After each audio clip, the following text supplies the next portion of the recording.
Beyond the missiles, the hidden meaning of Abiy Ahmed's high-stakes UAE visit.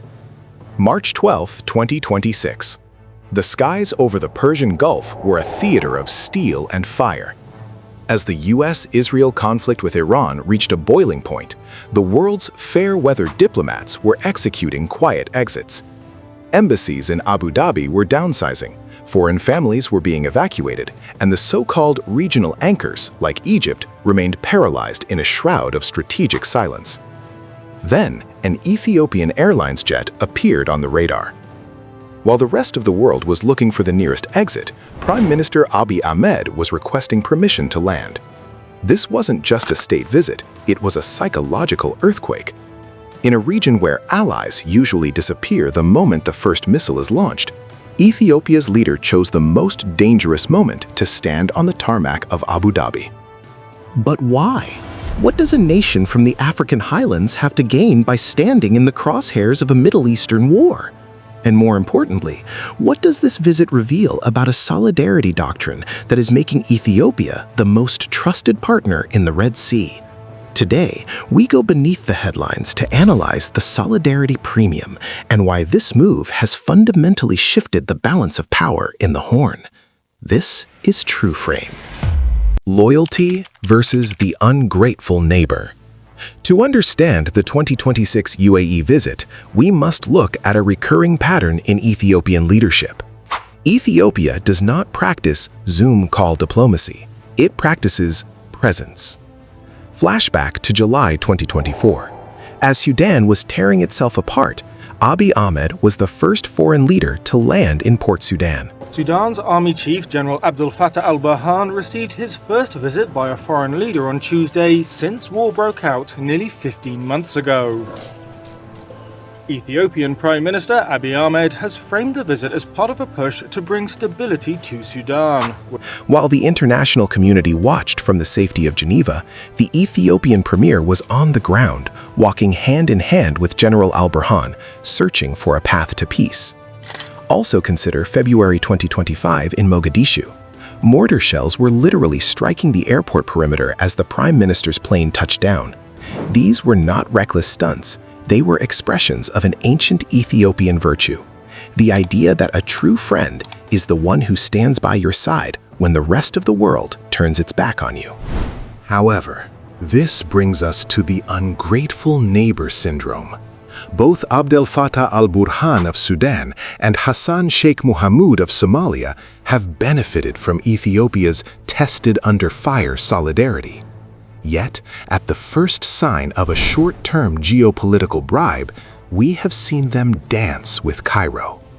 Despite Ethiopia's mediation in Sudan, the SAF leadership has frequently pivoted to Egypt to counter Ethiopian influence on the Nile and keeps falsely accusing Ethiopia in support of its counterforce, the RSF.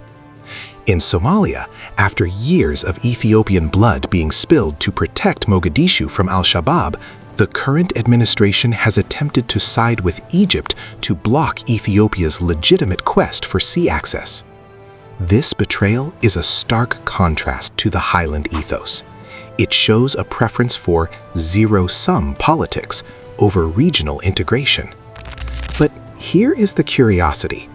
If the neighbors have been so ungrateful, why has the relationship with the UAE followed a completely different trajectory?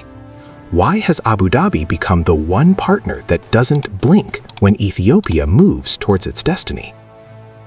The evolution of the bond. The answer lies in the evolution of the lion and the falcon. Since 2018, the relationship between Abiy Ahmed and Mohammed bin Zayed has transcended the typical donor and recipient model. It has become a partnership of strategic peers. The UAE isn't just an investor in Ethiopia's 5 Million Coders initiative or its agricultural revolution. It is a co-architect of a new Red Sea order. While Egypt relies on historical entitlement, the UAE and Ethiopia rely on modern infrastructure. By visiting Abu Dhabi during the 2026 missile crisis, Abiy Ahmed proved that Ethiopia's loyalty is not transactional, it is foundational. He stood in solidarity against the violation of UAE sovereignty, a move that went further than any Arab League statement. This solidarity premium has now secured a bond that no amount of Egyptian lobbying can break. The future harvest. The reaction in the UAE has been unprecedented. Emirati media and influencers are not just reporting a visit, they are celebrating a hero's loyalty. This has created a diplomatic climax that will bear fruit for decades. Because of this visit, Ethiopia has secured its position as the indispensable pillar of the Red Sea. We are seeing the unforeseen benefits already. Accelerated maritime agreements, massive forex stabilization packages, and a commitment to the Berbera corridor that ensures Ethiopia will never be landlocked in its ambitions again. The lesson of the 2026 UAE visit is simple. Solidarity is the ultimate currency. While neighbors dance for short-term gains, Ethiopia builds for the century. The highlands are no longer just a regional player. They are a global moral anchor. And as the world now knows, when the storm comes, Ethiopia stays. Stay sovereign and stay tuned.